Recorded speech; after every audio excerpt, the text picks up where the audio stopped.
Haifa, Ben Gurion, and the Negev now appear to be at the center of Iran's pressure campaign, as Tehran keeps targeting sensitive nerve points.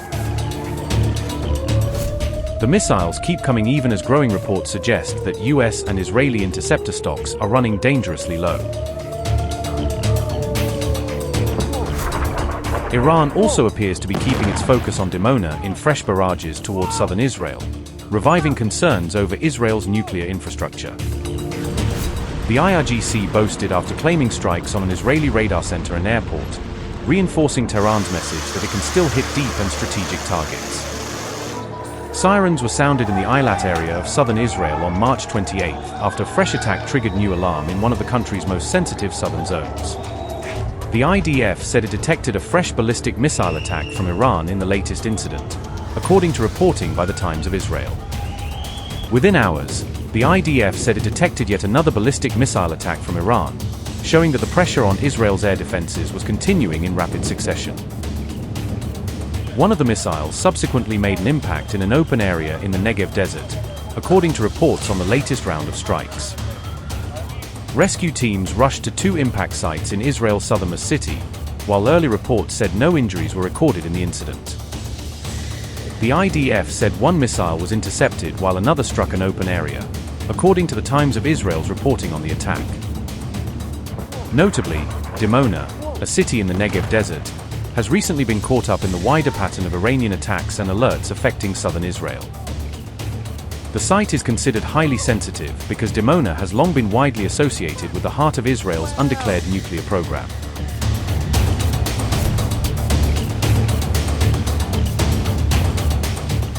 Meanwhile, Iran's press TV listed what it described as Iran's targets in a fresh attack on Israel on March 28, as Tehran continued to publicize claimed battlefield gains. The IRGC also claimed that it shot down a US MQ-9 drone and hit an F-16 fighter jet, a claim that was reflected in international reporting as an Iranian assertion. Al Jazeera citing Press TV reported, and I quote, IRGC used long-range and medium-range solid and liquid-fueled systems and attack drones to target several industries belonging to the Israeli-American enemy in Israel and other locations. IRGC shot down a US MQ-9 drone and hit an F-16 fighter jet. The Iranian army targeted an electronic warfare and radar center, operated by the Israeli defense technology company, Eilat, at the Israeli military aerospace complex in the port city of Haifa, as well as a fuel storage center at the David Ben Gurion airport. Unquote.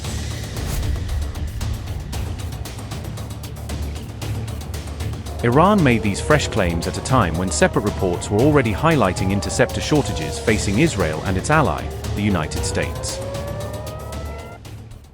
The US and Israel now appear to be facing a massive logistical crisis as the ongoing war with Iran continues to put extreme pressure on their military resources and operational endurance.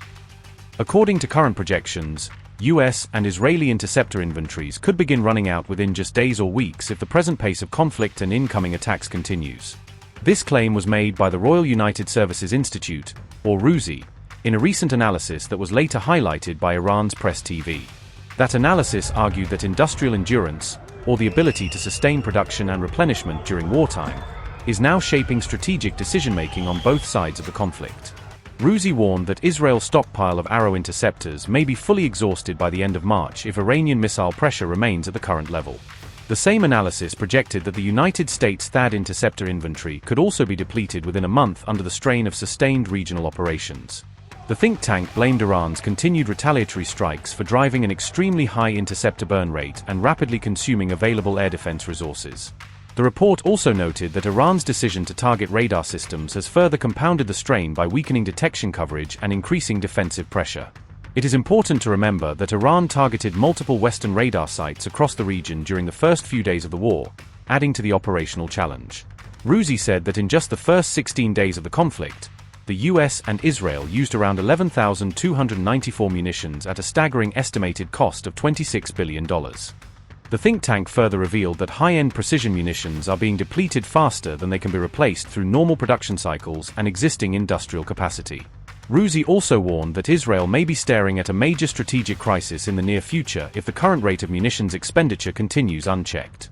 According to the analysis, replacing the Arrow interceptors already expended in combat could take as long as 2 to 3 years under current manufacturing conditions.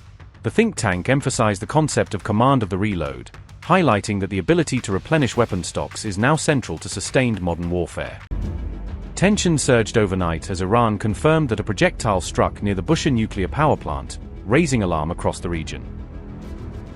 The strike, reportedly the third in just 10 days, was blamed on US and Israeli military operations, according to Iranian officials. The International Atomic Energy Agency said the impact caused no casualties and no damage to the nuclear facility or surrounding areas. Bushehr, Iran's only operational nuclear power station located on the Gulf Coast, houses sensitive nuclear material, making it a critical energy and security site. IAEA Chief Rafael Grossi called for restraint, warning that further incidents could lead to a major radiological accident with regional consequences. It is important to note that Iran jointly operates the Bushehr nuclear power plant with Russia's state nuclear corporation, Rosatom. In recent days, Iran reportedly evacuated some staff from the facility as a precaution, highlighting growing safety concerns, according to Al Jazeera. Meanwhile, Israel is said to have struck multiple civilian and industrial facilities, including some of Iran's largest steel plants, further escalating tensions. Targets of these strikes reportedly included the Kondab heavy water facility, the Ardakan yellowcake production plant, and several power stations in Isfahan. Isfahan Governor Mehdi Jamalnejad confirmed that 25 workers were killed and that the affected plants suffered major damage from the attacks. The IAEA emphasized that there was no increase in off-site radiation after Israel struck the yellowcake facility, signaling that the nuclear material remained secure. Iran condemned the attacks, describing the targeting of peaceful nuclear sites as a blatant violation of international norms. This development comes as President Trump said the US would hold off on further attacks on Iranian energy sites until April 6. Officials warn that if such incidents continue or intensify, they could endanger critical energy infrastructure and global security at large. On March 28, the IDF said it would move to destroy Iran's nuclear-related and military production capabilities, signaling an intensification of Israeli war aims. At the same time, Iran has repeatedly warned that it would launch retaliatory attacks if its nuclear sites are struck by Israel and the United States. On Saturday, the fire from Iran and Lebanon continued towards Israel. Last night, as a result of the fire from Iran towards the city of Tel Aviv, an Israeli citizen was killed. This is a difficult event, and I express my condolences to his family. A uranium enrichment facility, the only one of its kind in Iran, essentially the first link in the value chain of nuclear weapon production. Additionally, we attacked the heavy water plant in Arak, where the regime planned to produce materials for nuclear weapon development. This is a facility we have already targeted in the past, but we observed that the regime is trying to restore it. We are continuously denying more and more capabilities that threaten Israel's security in Lebanon. The Northern Command forces, led by the command leader, are attacking and achieving numerous successes. IDF forces are maneuvering in southern Lebanon, and deepening the defense space control of this area prevents direct fire on the settlements. To that end, we are currently taking action. Alongside these actions, we are constantly focusing on damaging rocket launching capabilities toward Israel. So far, we have eliminated more than 850 Hezbollah operatives. Today, we attacked and eliminated in Lebanon Ali Hassan Shorib, an operative in the intelligence unit of the Radwan force. As our operation deepens, the forces encounter more threats and more terrorists. The fighters operate bravely, under complex conditions, risking their lives and succeeding in destroying the enemy and pushing them back. We will continue to deepen this activity in order to distance threats from our settlements. During fighting, there are prices, sometimes difficult and painful prices. Unfortunately, there are civilians who have been killed and injured as a result of Hezbollah and Iran. During the battles in southern Lebanon, fighters have fallen, and there are also wounded in battles. Their fighting and bravery will not be in vain. They fell defending the settlements and residents of the north. We will continue to strike and weaken Hezbollah. I'll start with the second question, if I may, to clarify. Since things have already been said and in an inaccurate manner, it's important for me to clarify them here and now. First of all, the IDF is strong. Attacking, for 2.5 years now, on multiple fronts, in Iran for the second time, in Lebanon, in Gaza, we are removing threats and attacking terrorists in Judea and Samaria and more. And we will continue to do this until the threats are removed over Israeli citizens. It is important to clarify this: the IDF is strong. As I mentioned to you earlier, we are acting according to a structured plan in full coordination with our American partners.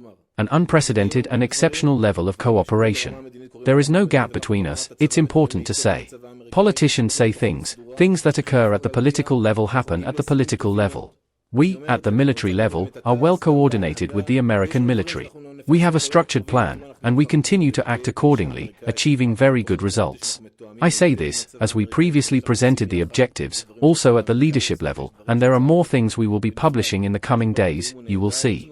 Regarding the supposed American invasion, of any kind, I said that we are well coordinated with the American military. There are things we do together, there are things the American Army does, and there are things that the IDF does, separately. Again, the coordination is excellent. We have a gentleman's agreement that each military speaks on behalf of its own military. I speak on behalf of the Israel Defense Forces. I cannot comment on actions supposedly taken by the American military. We see that the American military continues to amass forces. This is also publicized. Almost every day, we are once again acting in a very coordinated manner, continuing together to strike at this terror regime. I'll start with the first one. In Operation Lion's Roar, we severely damaged the entire nuclear production chain in Iran.